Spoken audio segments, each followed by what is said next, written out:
Politik lama tidak bertamadun. Mutakhir ini kedengaran riuh rendah dalam kalangan ustaz-ustaz PAS yang berteriak bahawa kerajaan perpaduan menghalang mereka berceramah di masjid di negeri Pahang.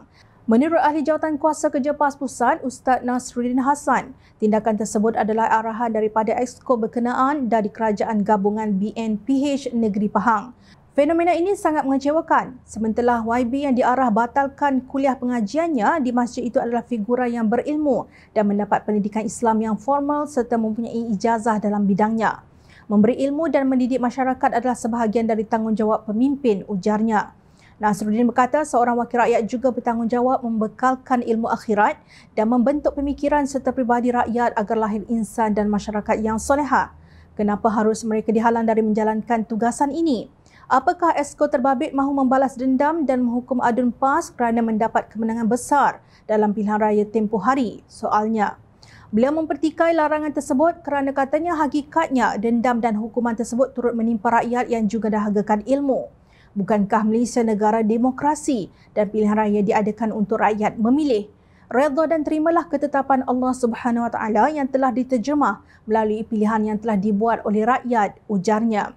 Oleh kerana pilihan raya telah berakhir dan kerajaan telah dibentuk, Nasruddin berkata, maka ini sama untuk kita sama-sama membangunkan negeri, membina dan mendidik masyarakat agar lahir rakyat yang baik, patuh pada syariat dan peraturan. Sekat menyekat, tuduh menuduh, fitnah memfitnah ini cara politik lama yang telah ketinggalan jauh ke belakang, menyanggah tamadun.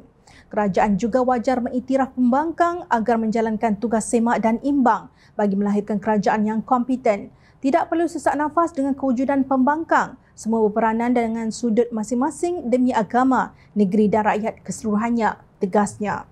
Bagaimanapun, kenyataan Nasruddin itu ditemplah oleh bekas pemimpin PAS sendiri sebagai tidak mengamalkan standard yang sama. Bekas Setiausaha Majlis Syura Ulama PAS, Datuk Ustaz Dr. Khairuddin Aman Razali berkata, perkara yang sama turut berlaku kepada Jawatan Kuasa Pembangunan dan Keselamatan Kampung JPKK Terengganu.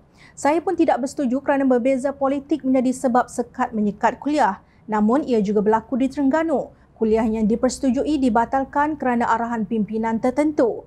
JPKK diberi amaran jangan memberi kerjasama kepada wakil rakyat semasa yang bukan dari parti kita. Surau-surau diarahkan jangan membenarkan kuliah dibuat oleh individu tertentu yang berbeza politik. Dulu kita menegur UMNO di Terengganu, tapi nampaknya kita pula melakukannya, tempelaknya. Beliau menyarankan supaya Nasruddin Hassan Tantawi menegur Terengganu sebagaimana beliau menegur Pahang sebentarlah ketua kerajaannya teman rapat beliau. Kita perlu amalkan standard yang sama. Budaya politik matang dan sejahtera, BPMS tidak wajar hanya manisan di bibir, sindirnya. Larangan terhadap ahli politik berceramah di masjid turut dipertikai oleh ahli Dewan Undangan Negeri PAS Cenor Mujibur Rahman Ishak. Selaku penceramah, insya-Allah saya memilih untuk profesional. Ketika kuliah tiada disebut PAS atau mana-mana parti lain. Kita sebut tentang Al-Quran dan hadis. Kita sebut tentang Islam dan musuh Islam. Mengapa ini terjadi? Tepuk dada, tanya Iman, kata Mujibur pada hantaran di Facebooknya pada Ahad. Sementara itu, ahli Dewan Undangan Negeri Bersatu Kuala Sentul, Datuk Jasri Jamaluddin menyalahkan DAP. Nampaknya selepas pilihan raya umum ke-15 apabila UMNO berkongsi kuasa dengan DAP, perkara sebegini sudah mula timbul. Besar sungguh pengaruh DAP dalam kerajaan negeri Pahang sehinggakan hal ehwal pentadbiran agama Islam juga turut mahu dicampuri. Itu baru sebulan duduk sekandang, makan sepinggan dan tidur sebantal, dakwanya. Mengulas mengenainya, Exco Kerajaan Pahang Datuk Seri Said Ibrahim Said Ahmad yang bertanggungjawab dalam hal ehwal agama Islam berkata kerajaan negeri Pahang sentiasa menggalakkan untuk mengadakan kuliah dan kelas pengajian di masjid atau surau. Bagaimanapun ceramah atau sebarang aktiviti di masjid atau surau perlu senada titah ke bawah duli tuanku serta selalu dengan garis panduan yang telah ditetapkan oleh pihak berkuasa negeri.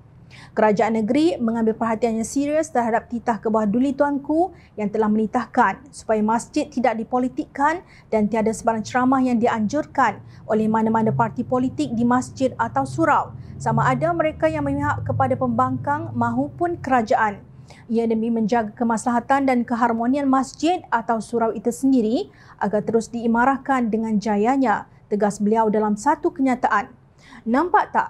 Tiada kaitan dengan DAP pun. Mentang-mentang ramai ahli Dewan Undangan Negeri DAP terdiri daripada kaum Cina, maka laju pemimpin Perikatan Nasional melontarkan fitnah terhadap kerajaan Pahang.